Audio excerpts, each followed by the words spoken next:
श्री स्वामी समर्थ. जय जय स्वामी समर्थ. स्वामींचं नाव घेऊन मी आजच्या ह्या नवीन व्हिडिओला सुरुवात करते. हिंदू पंचांगानुसार फाल्गुन महिन्याच्या शेवटी आणि चैत्र महिन्याच्या सुरुवातीला येणारी ही अमावास्या अत्यंत फलदायी मानली जाते. यंदा 18 मार्च 2026 रोजी होणारी ही दर्श अमावास्या पितरांच्या आत्म्याच्या शांतीसाठी आणि घरातील दोष दूर करण्यासाठी सर्वोच्च तिथी मानली जाते. या दिवशी गंगा स्नान आणि दान धर्माला विशेष महत्त्व आहे. ज्यांच्या कुंडलीत पितृदोष आहे किंवा ज्यांच्या घरात वारंवार कलह आणि आर्थिक चणचण जाणवत असेल त्यांच्यासाठी हा दिवस नशिबाचे टाळे उघडणारा ठरू शकतो. अमावास्येच्या दिवशी पितरांच्या आत्म्याच्या शांतीसाठी पितृपूजन केले जाते. यामुळे पितरांचा आशीर्वाद संपूर्ण कुटुंबावर राहतो. त्याशिवाय या दिवशी गोरगरिबांना अन्नदान करणे तसेच गरजेच्या वस्तू देणे शुभ मानले जाते. तसेच कोणत्याही प्रकारचे ग्रहदोष असल्याने तुम्ही काळ्या कुत्र्याला पोळी खाऊ घालू शकतात. तसेच पिंपळाच्या झाडाखाली दिवा लावू शकतात, त्याच्या प्रदक्षिणा घालू शकतात. काळे तिळाचे दान करणे देखील लाभदायक मानले जाते. या दिवशी शनीला तेल वाहिल्याने साडेसाती दूर होते असे म्हटले जाते. हिंदू धर्मात गोदान हे सर्वोत्तम श्रेष्ठ दान मानले जाते. पितरांच्या आत्म्याच्या शांतीसाठी गोदान करायचे असेल तर फाल्गुन अमावस्येचा दिवस अतिशय शुभ आहे. यामुळे कळत नकळत झालेल्या पापांपासून मुक्ती मिळते, पण आपल्याला अक्षय पुण्याची प्राप्ती देखील होते.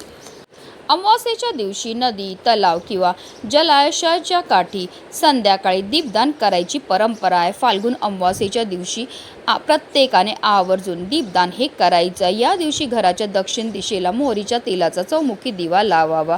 दक्षिण दिशा ही पितरांची दिशा मानली जाते, त्यामुळे दिवा लावल्याने त्यांच्या मार्गदर्शन आणि आशीर्वाद मिळतो. अमावास्या तिथीला आवर्जून माता लक्ष्मीची पूजा करावी. धार्मिकदृष्ट्या हा दिवस अतिशय महत्त्वाचा असल्यामुळे या दिवशी काही प्रभावी उपाय आणि सेवा देखील केल्या जातात. आणि म्हणूनच दर अमावास्येच्या दिवशी तुम्ही काही नाही केलं तरीही चालेल, पण आंघोळीच्या पाण्यामध्ये टाका फक्त ही एक वस्तू. ही वस्तू टाकल्यामुळे आपल्या जीवनामध्ये असणारा प्रखरातला प्रखर पितृदोष, ग्रहदोष, शत्रुपीडा तर नष्ट होणारच, पण आपलं 7 पिढ्यांचं दारिद्र्य नष्ट होऊन आपल्या संपूर्ण कुटुंबाची भरभरून अशी प्रगती होणार आहे. तर ती कोणती वस्तू टाकायची, कोणत्या वेळेत टाकायची, त्याबद्दल सविस्तर आणि महत्त्वाची अशी माहिती मी तुम्हाला या व्हिडिओमध्ये देणार आहे. तर व्हिडिओ पूर्ण पहा आणि जर तुम्ही माझ्या चॅनलवर नवीन असेल तर चॅनलला सबस्क्राईब करा आणि शेजारी बेल आयकॉन सुद्धा प्रेस करा.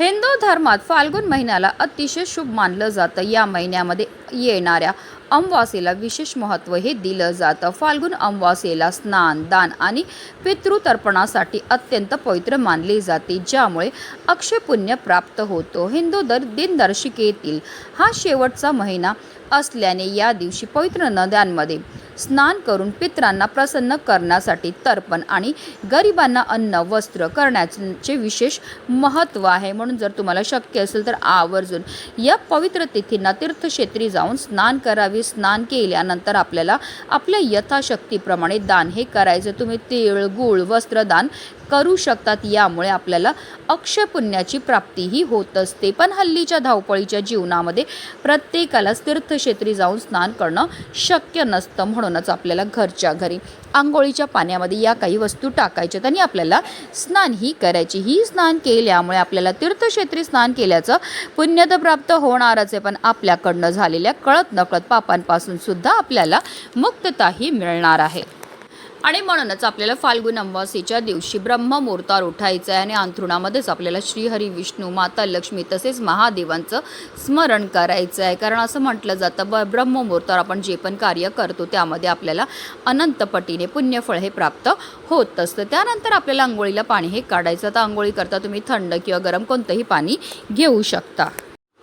आंघोळीच्या पाण्यामध्ये सगळ्यात पहिली वस्तू जी आपल्याला टाकायचं ते म्हणजे गंगाजल. गंगाजल टाकून स्नान केल्यामुळे आपल्याला तीर्थक्षेत्री स्नान केल्याचं पुण्य तर प्राप्त होणारच आहे, पण आपल्याकडनं झालेल्या कळत नकळत पापांपासून सुद्धा आपल्याला मुक्तता हे मिळणार आहे. दुसरी वस्तू जी आपल्याला आंघोळीच्या पाण्यामध्ये टाकायची आहे ते म्हणजे काळे तीळ. तिळांची उत्पत्ती ही श्रीहरी विष्णूच्या घामापासून झाली होती. तसेच काळे तीळ हे आपल्या पितरांना सुद्धा समर्पित आहे. तरी जेव्हा आपण आंघोळीच्या पाण्यामध्ये काळे तीळ टाकतो आणि स्नान करतो तर त्यामुळे आपल्या जीवनामध्ये असणारा प्रखरातला प्रखर पितृदोष, ग्रहदोष, शत्रुपीडा, दारिद्र्य दूर होण्यामध्ये मदत ही मिळत असते. तिसरी वस्तू जी आपल्याला आंघोळीच्या पाण्यामध्ये टाकायचं ते म्हणजे चमचाभर गाईचं कच्चं दूध.